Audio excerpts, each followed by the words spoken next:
Ben ritrovati al nostro consueto approfondimento, quest'oggi a carattere finanziario. Parleremo di temi che ci riguardano tutti da vicino, parleremo di strumenti di investimento e anche di opportunità di crescita e quindi informazioni importanti per voi a casa. In studio con me ho il piacere di riospitare Mauro Schileo, consulente patrimoniale. Buongiorno e ben trovato nei nostri studi. Grazie.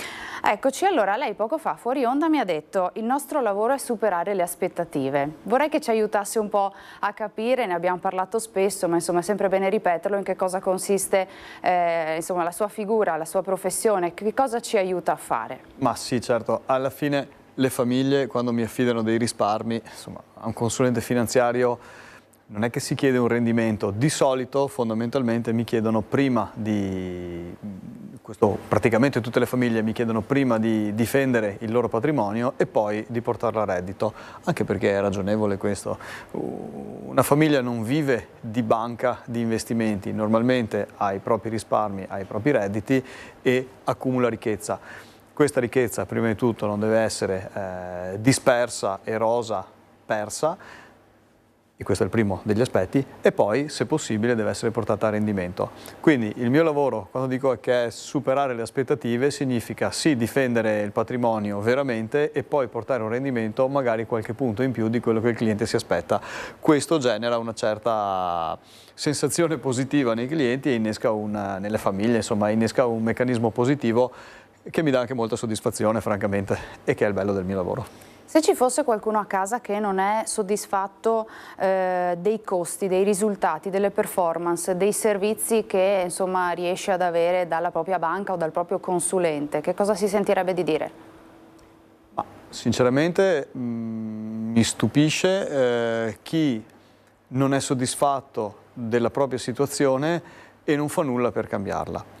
Non perché debba farlo, ma perché voglio dire, è già difficile guadagnare, è ancora più difficile risparmiare e il risparmio è il denaro che non ho speso e che avrebbe trovato allocazione più divertente sicuramente in mille altre forme. L'ho risparmiato e non sono soddisfatto di quel risparmio, devo quindi nella mia testa trovare assolutamente qualcuno che soddisfi le mie esigenze. Tutte quelle famiglie che hanno costi non in linea con le proprie aspettative, rendimenti non in linea con le proprie aspettative, un livello di servizio diverso da quello che si aspettano, che mi chiamino, c'è il numero in sovraimpressione e in realtà io gradirei anche che se qualcuno non vuole chiamare ma vuole essere un po' più riservato nella situazione, può anche semplicemente mandarmi una mail con la stampa del portafoglio chiedendo una consulenza alla quale darò seguito, risponderò gratuitamente dando un parere di cosa potrei fare io, cosa non potrei fare.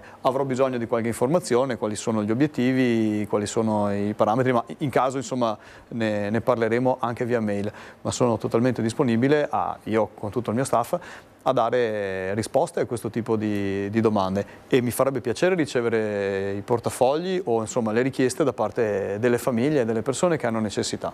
Ecco, le capita spesso di aiutare persone che arrivano da lei proprio con questa problematica, sono insoddisfatte dei costi dei servizi che ricevono? La maggior parte dei clienti si sposta per un malcontento. Io non ho mai trovato, o meglio, qualche volta è successo di trovare famiglie più interessate ad aumentare i rendimenti, ma sono pochi quei casi. Diciamo che, faccio un piccolo esempio, se una famiglia guadagna il 5%, ok?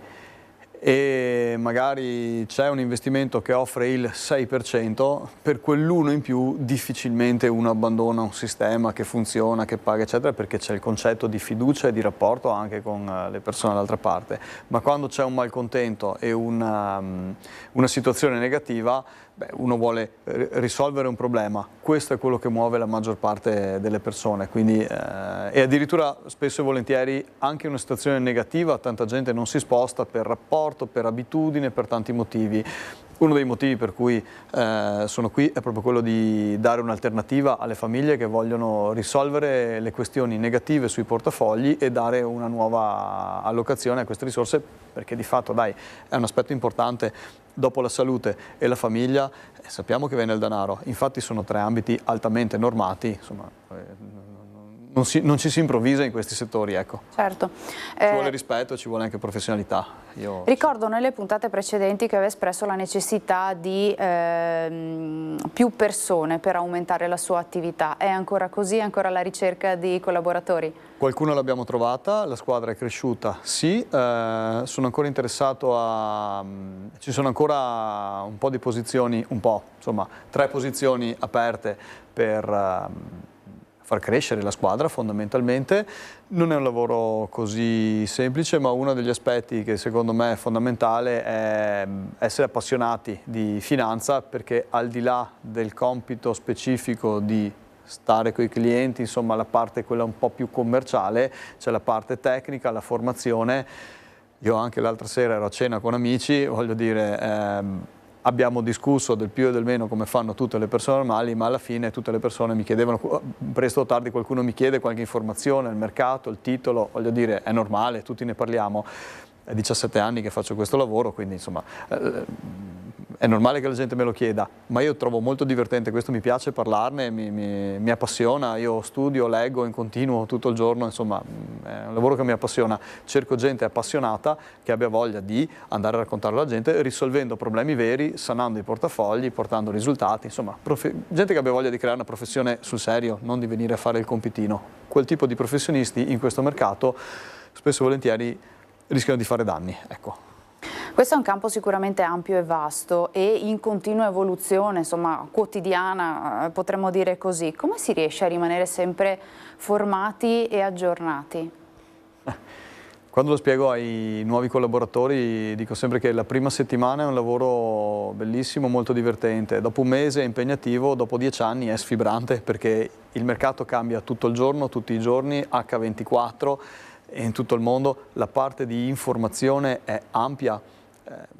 Io lavoro quando i clienti non mi vedono, nel senso che nel momento in cui sto con il cliente faccio analisi di portafogli, lavoro per il cliente, ma in realtà lavoro veramente per il cliente quando non mi vede e quando posso avere le informazioni, studiare, formarmi, capire cosa è opportuno fare, cosa è opportuno non fare, cioè tutta la parte di analisi, studio, formazione, approfondimenti, è quello poi il vero valore aggiunto che poi devo riportare alle famiglie, capendo le loro esigenze e capendo dove può andare a innestarsi questa loro esigenza in un mercato.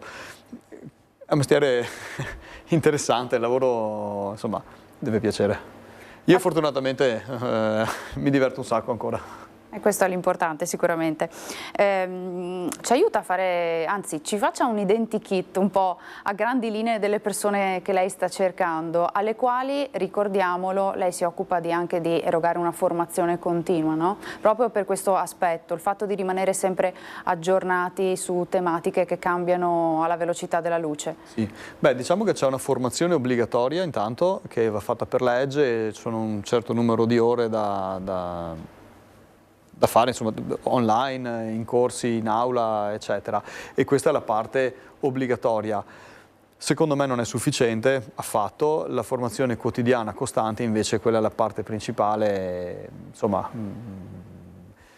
C'è tutta un'attività da fare che adesso insomma, è un po' complicato da spiegare, ma la formazione è la base di questo lavoro e poi anche la capacità di saper riportare la formazione, quindi sintetizzare concetti complessi e è come il medico che visita una persona e poi alla fine assegna un farmaco. Assegnare il farmaco è facile, ma perché quel farmaco? Perché ho visitato, l'analisi e la decisione finale sono un aspetto complesso.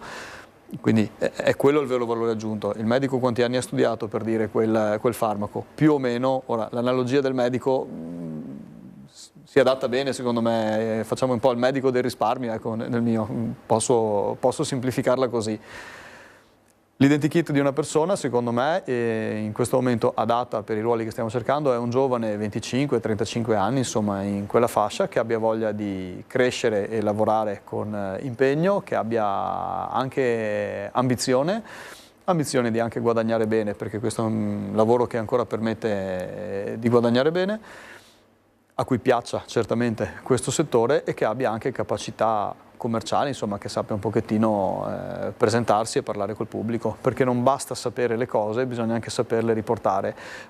Ho visto colleghi tecnicamente molto formati che però non erano bravi a riportare al pubblico, insomma, ai propri clienti le informazioni, questo poi risulta difficile da assimilare alle famiglie. Bisogna avere anche capacità espositiva, quindi insomma sapersi presentare. Quanto è importante la comunicazione, anche quando appunto si parla con i clienti, si deve spiegare magari cose tecniche, difficili magari anche da capire, ma magari utilizzando parole semplici, concetti semplici. Sì, bisogna saperlo fare. Non bisogna rendere le cose distorte, cioè vanno spiegate, ma vanno spiegate in maniera semplice. Prima ancora, secondo me, sulla comunicazione, per dire quanto secondo me è importante in questo settore, la parte fondamentale è l'ascolto e la comprensione. Bisogna capire chi sia davanti, cosa vuole, chi è, cosa fa, cosa pensa, quali sono le sue idee, confrontarle con quelle che sono le informazioni che il professionista ha a disposizione e dare una risposta digeribile, capibile per il cliente fondamentalmente. È inutile parlare con paroloni, finanza specifica, basta che il concetto sia compreso, secondo me è più che sufficiente. Io cerco sempre di adottare la maggior chiarezza possibile, anche perché vedo che le persone, e questo me lo dicono in tanti, che quando spiego le cose si capisce perché uso parole semplici, tutti gli inglesismi eccetera che magari insomma fa figo usarli ma poi non passa il concetto, non devo dimostrare che ne so, devo dimostrare nulla a nessuno, devo dare un risultato vero alle persone. Questo è quello che voglio fare, quindi mi interessa poco fare la lezione di finanza, mi interessa passare il concetto e questo di solito mette anche a proprio agio le famiglie, anche perché quando vanno in banca e parlano con il consulente di turno che insomma, non spiega come dovrebbe le cose, la gente esce con molti dubbi e avere dubbi sulle proprie finanze secondo me genera uno stato d'animo sbagliato, uno un po' di serenità probabilmente la vuole sulla propria economia e quindi credo che spiegare con parole semplici e soprattutto in maniera chiara che uno abbia compreso che fine farà il proprio denaro, secondo me pattichiare amicizia lunga, genera rapporti distesi e io punto sull'avere rapporti di lungo termine, quindi insomma credo che la sincerità e la chiarezza siano la base di questo tipo di soluzioni e poi bisogna avere la capacità tecnica di portare il risultato perché ok va bene pattichiare amicizia lunga ma il mio è un lavoro in cui il cliente mi aspetta al varco, poi bisogna portare i risultati, magari non è che tutti i mesi devo andare col segno più perché è comprensibile che il mercato si può muovere, però voglio dire nel lungo termine i risultati devono arrivare, questo è evidente, lo so benissimo, lo sanno i clienti. Insomma, chissà che questo appello venga colto da qualche giovane che magari si sente rispecchiato in queste caratteristiche che lei ha elencato. Lo spero perché oggi è un po' difficile trovare giovani appassionati e che abbiano voglia di mettersi davvero in gioco.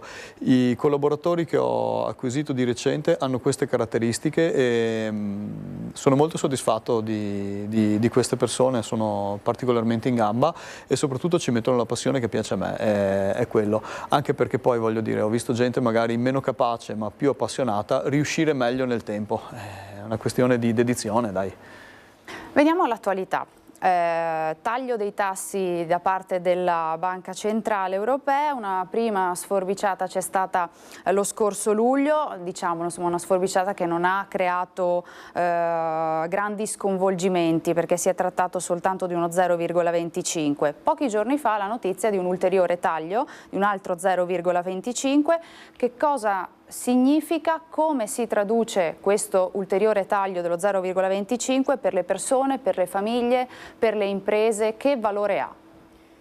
Allora, il taglio di settembre dello 0,25 da parte della BCE è importante perché valutato gli effetti sull'inflazione del primo taglio di luglio, cioè mancato effetto sull'inflazione perché di fatto non è salita, ha permesso alla BCE di continuare la propria strategia di allentare la pressione sul credito alle famiglie. Perché? Perché un tasso al 5% è particolarmente costoso per chi vuole avere accesso al credito, per le aziende che devono rifinanziarsi, fare investimenti, insomma costa molto il denaro.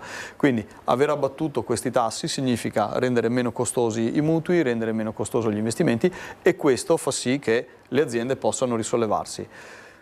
Uno dei concetti che secondo me oggi è cambiato fondamentalmente è che questo concetto dei tassi prima era mirato a ridurre l'inflazione. Oggi, siccome l'inflazione si è visto che non sta salendo ma è rimasta stabile, non è più mirato a contenere l'inflazione ma a dare sostegno all'economia. Perché? Ok, ridurre l'inflazione, però con questa pressione sui tassi il meccanismo economico si è raffreddato parecchio. Il rischio è di entrare in recessione. Entrare in recessione, visto che c'è già un rallentamento in corso nell'economia reale, che oggi vede insomma, certamente un volume di lavoro inferiore rispetto al 2022 o il 2021, che sono stati anni particolarmente effervescenti, questo rallentamento rischia di diventare troppo. Allora, che cosa fa BCE? Allenta i tassi per sostenere l'economia. Quindi il focus in questi giorni è passato dal ridurre l'inflazione a sostenere l'economia. Alla fine il punto di caduta è sempre lo stesso, che è la riduzione dei tassi, ma non più effettuata con l'ottica di contenere l'inflazione, ma con l'ottica di sostenere queste aziende. Secondo me non sarà l'unico taglio dei tassi che vedremo quest'anno, non è detto, ma se l'inflazione rimane stabile, come sembra dare come risposta al mercato, probabilmente potrebbe arrivare anche un altro taglio dei tassi a fine anno, lo vedremo, quindi il futuro si vedrà, questo sarebbe un ulteriore impulso. Va anche detto che pochi giorni dopo la BCE, il taglio di tassi della BCE, anche la Fed, la Banca Centrale Americana, ha fatto un taglio dello 0,50, quindi non ha fatto un taglio a luglio, ma a settembre ha tagliato direttamente dello 0,50, quindi stessa manovra della Banca Centrale Europea, e anche questo è lo stesso ragionamento, nel senso che serve per sostenere l'economia americana, che insomma, oggi ha visto un aumento delle richieste di disoccupazione, seppur minimo, ma in aumento, e quindi il focus principale della Banca Centrale Americana è di non avere disoccupazione, cioè loro puntano ad avere la piena occupazione, pertanto sostenere l'economia per loro è importante in questi termini. Ognuno la ragiona a modo proprio, Europa e Stati Uniti si muovono in maniera differente perché hanno due focus diversi. Noi dobbiamo contenere l'inflazione e sostenere l'economia, il loro principale obiettivo è quello di non avere disoccupazione e sostenere l'economia, in modi diversi, ma lo stiamo facendo alla fine allo stesso modo. Si muovono in maniera differente, però in qualche modo si guardano l'una con l'altra, cioè sono in qualche modo legati gli interventi che fa l'una e che fa l'altra. Perché? Cioè, cosa ce ne frega a noi di fatto dell'economia americana? Noi commerciamo molto con gli Stati Uniti, sono economie che si guardano, se gli Stati Uniti entrassero in recessione sicuramente rallenterebbero anche l'Europa e viceversa, quindi comunque tendono a sostenersi, ma al di là di questo noi siamo europei, ragioniamo da europei e guardiamo la nostra economia e lo stesso fanno loro, proprio perché le banche centrali hanno due focus diversi. Ripeto, l'obiettivo principale della BCE, l'obiettivo numero 1 è contenere l'inflazione il più prossima possibile al 2%, significa che sotto il 2% non c'è crescita, sopra il 2% c'è deprezzamento del capitale, quindi mantenerla al 2% genera una crescita sana secondo la BCE. Mentre in America questo non è l'obiettivo principale è avere la piena occupazione. Per loro che l'inflazione stia al 20%, poco importa, se siamo tutti occupati il mercato in qualche maniera troverà una soluzione. Questa è un po' la logica americana. Due modi di pensare diversi che poi però impattano l'economia e alla fine obbligano a volte ad avere anche le stesse soluzioni.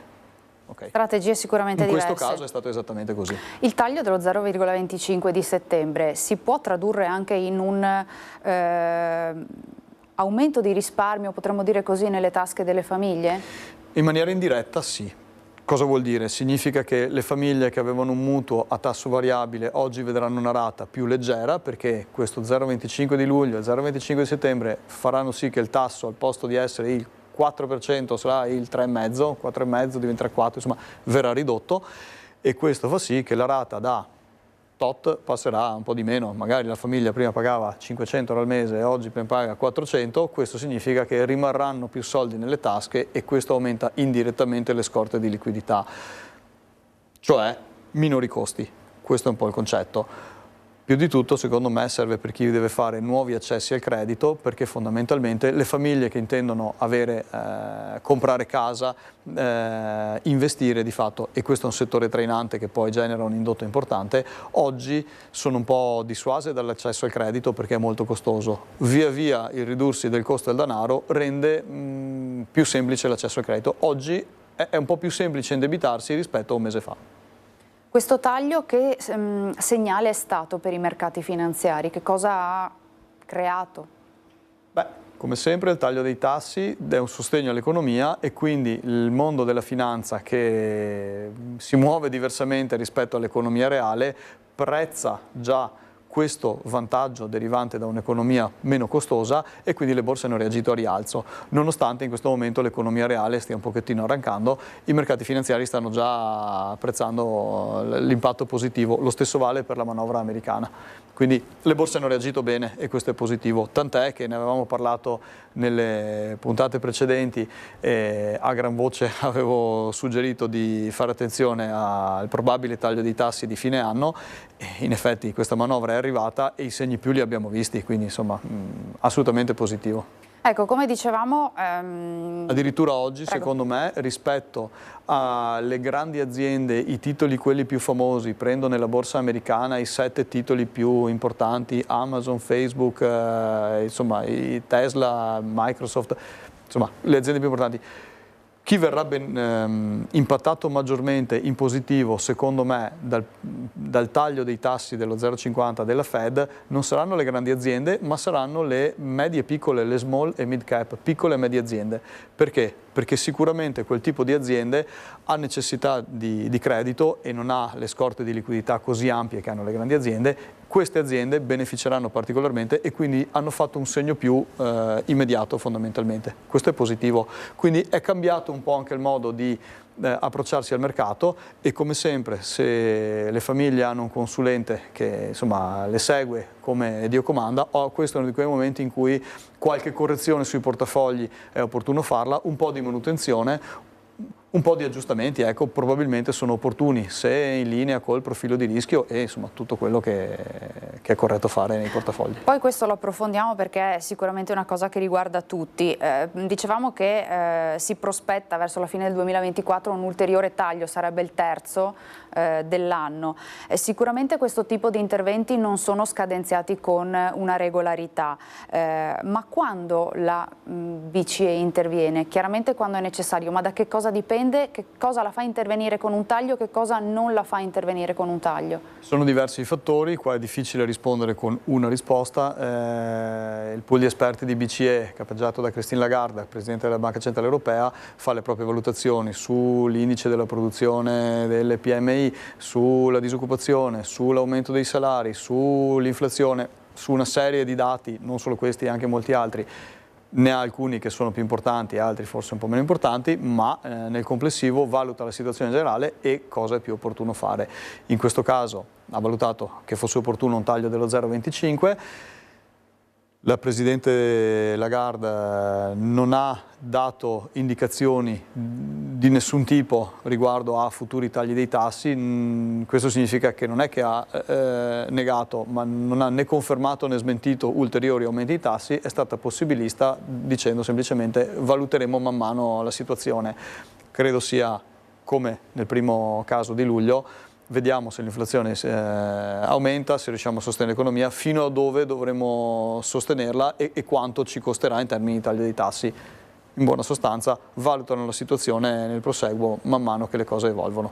È un approccio... Il messaggio che è passato è stato questo. È un approccio molto cauto che però da molti viene visto non positivamente. Allora sì, diciamo che avere un'indicazione di quello che succederà dà tranquillità alle aziende e alle famiglie nel poter fare eventuali investimenti. BCE non si vuole sbilanciare, questo genera un minimo di incertezza in più e questo è il motivo per cui i mercati a fronte del taglio non sono svettati alle stelle ma hanno fatto qualche segno più e hanno avuto un po' di ripresa. Certo che però è anche positivo sapere che se un domani la BCE facesse ulteriori tagli dei tassi continuerà a salire il mercato perché non prezza anche manovre future, sta prezzando solo quella attuale. Perciò è sempre da valutare ed entrare a mercato con ragionevole buonsenso. E poi vedremo anche con che strumenti. Prima io so che insisto sempre con la parola ragionevole buonsenso, però è la verità, cioè, voglio dire, oggi secondo me prendere rischi e fare invenzioni particolari non lo trovo così corretto. Non lo suggerisce. Ma i clienti che mi chiedono di rischiare tanto, per esempio quando vogliono fare il trading, le criptovalute, tutte queste cose, può anche avere senso, sì, ma è una scommessa, è come fare una scommessa al casino. Allora io dico l'1% del portafoglio, il 2%, se proprio vuoi farlo, fallo, ma permesso che io nemmeno lo faccio, non è il mio lavoro, ma bisogna difenderlo il patrimonio. Io non andrei a prendere rischi così alti mai sul portafoglio principale. Se una persona, una famiglia vuole prendere qualche rischio in più, deve essere sempre molto correlato all'economia della famiglia. Poi un aspetto è se una famiglia ha 1 milione di euro si vuole scommettere 10.000 euro, un altro aspetto è se una famiglia ha 10.000 euro e vuole scommettere 10.000 euro. Cambia notevolmente, non sono gli stessi 10.000. Abbiamo titolato la puntata di oggi Economia reale e mercato finanziario. Ci aiuta a capire che cosa si intende, come si influenzano reciprocamente, che divario c'è tra i due?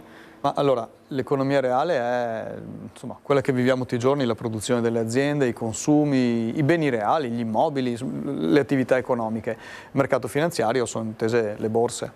In questo momento vivono proprio una distanza data dal fatto che l'economia finanziaria prezza risultati futuri, l'economia reale vive il presente e quindi una contrazione dei volumi d'affari, un po' di crisi, il rischio di entrare in recessione. E questo è il momento in cui secondo me le banche stanno particolarmente antipatiche. Perché? Perché il mercato finanziario tende a salire molto a fronte di manovre che sosterranno l'economia e quindi il futuro che verrà, mentre l'economia reale magari vede una contrazione. Questo è un po' il concetto. Chiaro. È esattamente il contrario di quello che succedeva nel 2021-22, anno in cui i tassi sono saliti per raffreddare l'economia, le borse sono scese sotto i tacchi e l'economia reale invece andava alla grande. Questo però è uno scenario che piace di più alle famiglie, perché quando il mercato del lavoro funziona bene e la finanza funziona meno bene, le famiglie lo tollerano un po' meglio. Certo. Perché ha un impatto diverso sulla vita quotidiana. Allora, noi ci fermiamo per una brevissima pausa di pubblicità, pochi minuti davvero, e poi torniamo a parlare di titoli di Stato e di strumenti di investimento. A tra poco.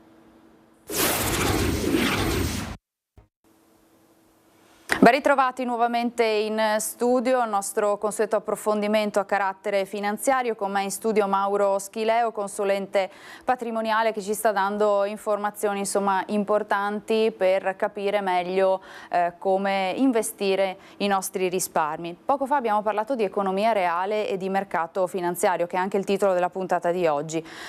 Comprendere le differenze tra l'uno e l'altro, quanto è importante per capire meglio quali possono essere le scelte più strategiche di investimento? Difficile rispondere in 2 parole. Secondo me occorre sempre essere intermediati da un professionista, perché comprendere l'economia finanziaria è un meccanismo complesso. Quindi come posso riassumerla in breve? Nel senso, oggi bisogna avere molte informazioni, perché c'è il mercato americano, c'è il mercato asiatico, c'è il mercato europeo, le valute, i metalli preziosi, ci sono un sacco di tutta la parte speculativa del mercato, tutta la parte difensiva, i titoli di Stato, i tassi, ci sono un sacco di titoli da toccare, bisogna entrare in ogni aspetto e capire come sono interconnessi tra loro. Questa è la parte forse più complicata della parte finanza, che poi basa su un'economia reale fondamentalmente, quindi sono tutte derivate e conseguenze. Questa è un po' la spiegazione più semplice che posso dare. E quindi insomma abbiamo capito che farsi intermediare o comunque consigliare da una persona esperta è perlomeno avere un professionista che segue le persone e che possa dare un aiuto concreto nel capire le situazioni e come districarsi per prendere le decisioni più adatte alla propria situazione personale.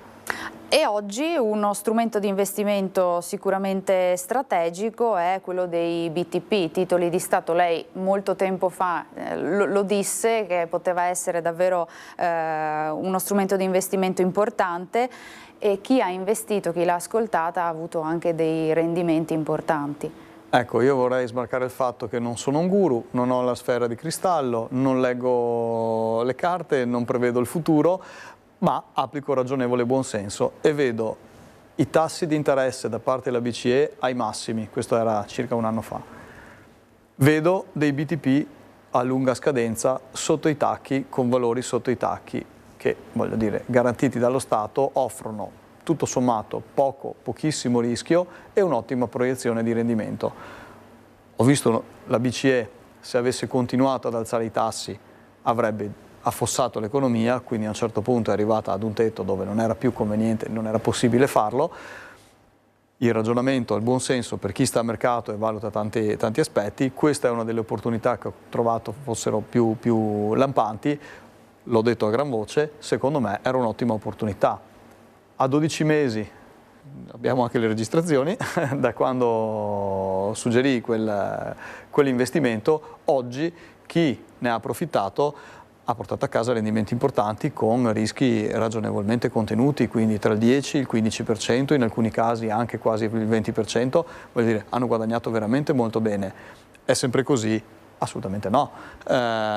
Si guadagna sempre il 20%, insomma, voglio dire, è la storia di Pinocchio, non raccontiamoci bugie, non è questo, però ci sono ogni tanto delle finestre al mercato che si aprono e offrono delle particolari opportunità. Questa era una macro opportunità difficile da mancare, ma il concetto è, non è difficile fare click e acquistare il titolo, il concetto è, lo sapevamo, avevate un professionista che ve l'ha suggerito, e anche se fosse quale titolo era meglio comprare e come si fa a farlo, cioè, è a questo che servono i professionisti, ok? Poi dire che per questo motivo io preveda il futuro, io faccia sempre centro, non è così, è più ragionevole, c'è sempre il buon senso da applicare alla base, però voglio dire, un consulente serve esattamente a questo, ho fatto il mio mestiere. E quindi, sempre utilizzando lo stesso buon senso, le chiedo, questo trend positivo dei BTP potrebbe continuare? Che opinione lei ha? Secondo me non è finita la corsa perché i tassi sono ancora alti, certo siamo un po' più alti rispetto a prima, ma c'è ancora spazio di crescita secondo me nei titoli di Stato, quelli a lunga scadenza. Sulle scadenze più brevi adesso si abbasserà e quindi un po' è sfumata l'opportunità o è sempre più contenuta. Sugli investimenti, quelli un po' più di lungo termine, invece c'è ancora potenzialità. Oggi, oltre ai BTP di lunga scadenza, vedo buone possibilità anche nelle small e mid cap, azionario americano ed europeo, sempre se coerenti col profilo di rischio del cliente, quindi dipende dagli archi temporali, dal profilo di rischio, dipende dall'analisi fatta in anticipo, ma ci sono opportunità a mercato? Sì, assolutamente sì. È matematicamente certo? No, c'è una componente di rischio, ma se valutata in un portafoglio diversificato, secondo me può dare buone soddisfazioni. E sul guadagno matematicamente certo, da casa un telespettatore ci chiede se ci può dire se lei è sempre riuscito a guadagnare, ad avere ottimi rendimenti con gli investimenti che ha fatto. Lo chiedono in tanti, questa cosa mi fa sorridere, ma allora rispondo con sincerità. In una strategia composta da più pezzettini, più asset, ok? Sono andati tutti a reddito al 100% tutte le volte, ma neanche per sbaglio, non sono magico, ok? Però le strategie nel complessivo, diciamo, di 10 titoli, 7 hanno guadagnato, 3 hanno perso, in complessivo la strategia nel tempo dovuto ha generato un profitto tendenzialmente, praticamente sempre sì. Questo sì, se poi io abbia fatto tutti i centro, tutti i gol, tutti i canestri, questo voglio dire è una barzelletta. Mi viene da rispondere con una parabola e dire che nemmeno Gesù Cristo ce l'ha fatta, su 12 anche lui uno lo ha perso. Insomma, io non sono più bravo di Gesù Cristo. Ecco, una metafora che secondo me insomma ben spiega. Oltre ai BTP, tornando seri, in questo contesto e con queste proiezioni, quali altri strumenti di investimento potrebbero essere secondo lei strategici? Posto che, come sempre, come abbiamo sempre ricordato, capire il profilo di rischio, dialogare con le famiglie e i risparmiatori, capire quali sono gli obiettivi è il punto di partenza fondamentale. Certo. Beh, adesso faccio un esempio, il taglio dei tassi della Banca Centrale Americana secondo me tende ad indebolire un pochettino il dollaro, l'indebolimento del dollaro e la riduzione dei tassi di interesse americani agevola le economie emergenti per tutta una serie di motivi e le aziende medio-piccole, quindi credo che quei settori possano offrire buoni rendimenti con rischi ragionevoli. E questo secondo me è una analisi attuale. Ovvio che è buono per tutti da valutare, quindi questo non è il farmaco che risolve ogni malattia, da capire se risolve quella specifica esigenza. Però sì, ce ne sono. In questo momento mi piace quel settore che ritengo abbia buone proiezioni di crescita. Le materie prime in questo momento mi fanno ancora un po' impensierire, nel senso che secondo me offrono più rischi che rendimenti, quindi non so quanto sia il caso di avvicinarsi a quel tipo di mercato, ma ripeto, anche questa è una mia proiezione che da valutare, insomma. Io glielo chiedo sempre, insomma, ogni volta, perché mi piace capire anche l'andamento qual è. Il mercato cinese che lei suggeriva, come suggeriva anche i BTP nelle puntate precedenti, è ancora performante, ha ancora buone opportunità di crescita? Il mercato cinese è di difficile lettura e io lo suggerisco solo nel lungo termine, perché presenta dei rischi, ma entrare ad oggi con una parte adeguata di portafogli, quindi contenuta, si sa che si sta affrontando un rischio, ma comprandolo su questi minimi di mercato molto bassi, può scendere ancora, forse ancora può scendere, non lo so, ma comprandolo magari con una strategia, non un ingresso unico, ma spaccando l'ingresso di liquidità un po' alla volta per comprare la fase di minima, secondo me può essere molto profittevole nel medio-lungo termine. Io personalmente sto anche affrontando questo tipo di investimento, ad oggi non ha ancora performato, ma la fase di semina non coincide con la fase della raccolta e questo, il fattore tempo, bisogna sempre considerarlo all'interno degli investimenti, altrimenti è una speculazione e io non le suggerisco le speculazioni. Sono molto avverso al trading, al rischio, a queste cose particolarmente forzate. Offrono più rischi che rendimenti, secondo me.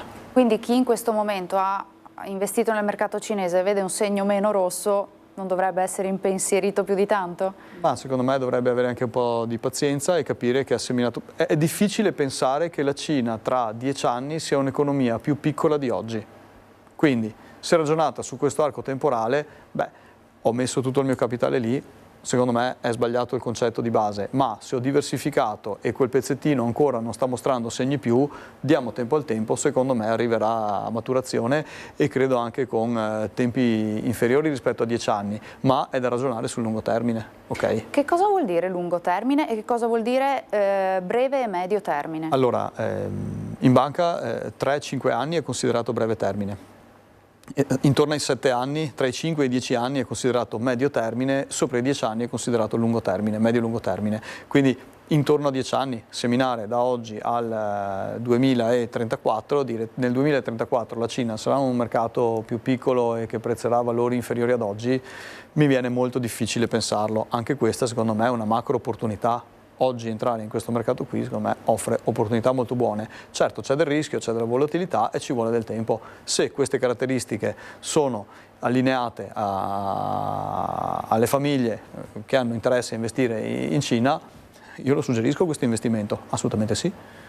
Quali sono invece i mercati, potremmo dire, più rischiosi e che anche voi professionisti del settore magari guardate con un po' di diffidenza in questo momento? Beh, esempio le valute in questo momento sono di difficile lettura perché col cambio dei tassi tendono a movimentarsi parecchio e sono situazioni di difficile lettura. Il mercato currency si chiama, cioè le valute, il franco svizzero, l'euro, il dollaro, lo yuan cinese, lo yen giapponese, eccetera, eccetera, eccetera, hanno una variazione l'una verso l'altra. Oggi di difficile lettura secondo me, quindi è un momento in cui non andrei a giocare molto sui cambi valuta. Ecco. Esiste la possibilità anche di fare investimenti coperti al rischio cambio e in questo momento secondo me sono più opportuni rispetto ad altri momenti di mercato. Questo è un mio parere. Mercati emergenti ci aiuta insomma a capire anche in questo caso con qualche esempio quali sono e sono una buona opportunità oppure no? Cioè da puntare su questi oppure no? Sì, perché l'allentamento del dollaro favorisce le economie emergenti che sono meno pressate, anche perché indebitate probabilmente con gli Stati Uniti, quindi vedono una minore pressione, vedono un dollaro più favorevole alla loro economia, quindi permette lo sviluppo. E questo è un altro aspetto. In più, nei momenti di recessione i capitali spesso e volentieri confluiscono nella terza alternativa che sono i mercati emergenti, quindi quello che è lontano da Stati Uniti e Europa fondamentalmente. La riassumo molto, molto genericamente così. E questo secondo me è un po' la contingenza attuale. Come si fa? Insomma, abbiamo capito che l'ambito è molto ampio, è di difficile comprensione proprio perché cambia quotidianamente. Come si fa quindi ad approfittare di un mercato che cambia così velocemente e anche di difficile lettura per insomma, un po' tutti noi? Bisogna saperlo. Bisogna capirlo, bisogna sapere su quali strumenti investire e quindi avere conoscenza degli strumenti finanziari, bisogna confrontarlo con le proprie esigenze. È uno dei motivi per cui secondo me oggi, oltre al commercialista e all'avvocato, è difficile pensare di non avere un consulente finanziario. Sono tre figure che comunque una famiglia, un imprenditore, un professionista, cioè, deve avere come figure di riferimento. Magari una famiglia, l'avvocato e il commercialista forse un po' meno, ma il consulente un po' tutti lo devono avere ad oggi, perché di fatto coi risparmi, coi soldi abbiamo tutti a che fare, tutto il giorno, tutti i giorni, per tutta la vita. I ragazzini iniziano con la paghetta, un anziano di 90 anni, 95 anni, comunque con la pensione, eccetera, avrà comunque necessità di risparmiare qualcosa o gestire le proprie finanze o gestire il risparmio che ha accumulato. Quindi comunque tutta la vita e prendere decisioni in questo mercato complesso capisco che non sia facile, soprattutto per chi magari non mastica la materia, ha un grado di istruzione magari un po' più basso e fa fatica a capire che cosa significano certe cose. Insomma, occorre un professionista che li aiuti e che trasporti le informazioni e le traduca in maniera più semplice, più digeribile, più semplice per le famiglie. E a proposito di strumenti rischiosi, ricordo che nelle puntate precedenti avevamo parlato anche di criptovalute e insomma anche in questo caso il suo occhio era un po' dubbioso. È ancora così? È ancora un investimento che nella maggior parte dei casi lei non si sente di consigliare? Non sono un grande amante delle criptovalute e delle speculazioni, questo penso di averlo detto da sempre, voglio dire. Sono anche scese in questo periodo, quindi non lo so, per chi ha un'ottica di lungo termine e ha una intenzione insomma, di speculare, forse una piccola parte può anche avere senso. Per esempio a un giovane lo consiglierebbe, a un ragazzo insomma, di giovane età? Non lo so, detta così è troppo poche informazioni, però voglio dire, tendenzialmente sarei più sul difendere patrimonio. Quello che insomma mi sembra di capire che non ci sono soluzioni che sono adatte a qualsiasi persona. Il concetto chiave è che la speculazione va fatta con soldi che sono disposto a perdere e difficilmente trovo famiglie disposte a perdere denaro, quindi mi parlano tutti di difendere patrimonio e poi mi chiedono investimenti speculativi, ecco perché secondo me stride fortemente. Il primo step è difenderlo questo patrimonio, avere rispetto e volere bene veramente alla famiglia e alle persone che hai davanti. Poi portarli a reddito, voglio dire, questo è il concetto ed è il motivo per cui mi sono formato specificatamente anche sul tema successorio, fa sempre parte della difesa del patrimonio ed è un aspetto importante, tutta la vita passiamo a lavorare, a creare, a risparmiare, a mettere da parte per poi bruciare in poche operazioni decine, centinaia, migliaia di euro. Uno degli aspetti importanti è mettere in sicurezza le masse, io questo vorrei sempre sottolinearlo a gran voce prima di parlare di speculazione. Magari con gli interessi guadagnati posso valutare di fare investimenti speculativi perché è denaro che in più. Ok, ma la parte principale del portafoglio io vorrei sempre puntare a difenderla e portarla a reddito, non puntare al reddito e poi vediamo come va. Non sono di questo avviso, mai stato e penso che mai lo sarò. Altro tema che lei ci ha raccontato molto spesso e insomma ci ha spiegato l'importanza è quello di diversificare il portafoglio. Che cosa significa? Beh, è ovvio che la concentrazione sui portafogli aumenta il rischio, può andare molto bene, può andare molto male. È evidente che se diversifico, e bisogna diversificare in maniera sempre ragionevole, anche perché chi non sa cosa fare diversifica un po' dappertutto, ok diversificare, ma magari entro un certo limite, quindi qualche strumento in portafogli va bene, diversificare un po' va bene, la diversificazione esagerata io non la condivido. Allora, sì, diciamo che diversificare in questo momento secondo me presuppone l'entrata su 3, 4, 5 settori, non di più. Dopo dipende anche dall'entità del portafoglio, perché qui è un discorso che si estende ancora di più. Un portafoglio da 100.000 euro prevede una diversificazione diversa secondo me da un portafoglio da 1 milione di euro o da 10 milioni di euro. Quindi faccio fatica a rispondere, è evidente che su un portafoglio da 10 milioni magari anche una piccola percentuale speculativa, non lo so, dipende dalle intenzioni dei clienti, ecco questo, ma è sempre da discutere, accordare e concordare. Un'altra mossa corretta potrebbe essere quella di frazionare l'ingresso della liquidità in un investimento piuttosto che destinare tutta la cifra, tutto il patrimonio in un ingresso unico? Certo, fa parte della diversificazione perché non solo i settori e i mercati e le valute e gli strumenti finanziari, ma anche il modo di ingresso a mercato serve per diversificare, cioè l'investimento unico o la cifra distribuita nel tempo, cioè entrata a mercato un po' alla volta, cambia di parecchio il profilo di rischio. Comprare un po' alla volta un mercato genera una rischiosità intrinseca dell'investimento inferiore. Ecco, noi oggi abbiamo dato delle indicazioni, lei ci ha spiegato alcuni aspetti fondamentali. Non sentiamoci capaci ora di affrontare qualsiasi tipo di investimento, l'intermediazione da parte di un professionista è comunque fondamentale. Sì, io continuo a ripetere sempre lo stesso concetto perché è quello fondamentale. Vorrei vedere i portafogli delle famiglie, c'è la mail qui sullo schermo, vorrei che le famiglie mi mandassero un portafoglio con le richieste per elaborare una risposta, una soluzione o discutere assieme quale può essere un'alternativa, una strategia, che se poi vorranno valutare assieme a me e da portare avanti con me, bene, differentemente faranno quello che ritengono opportuno.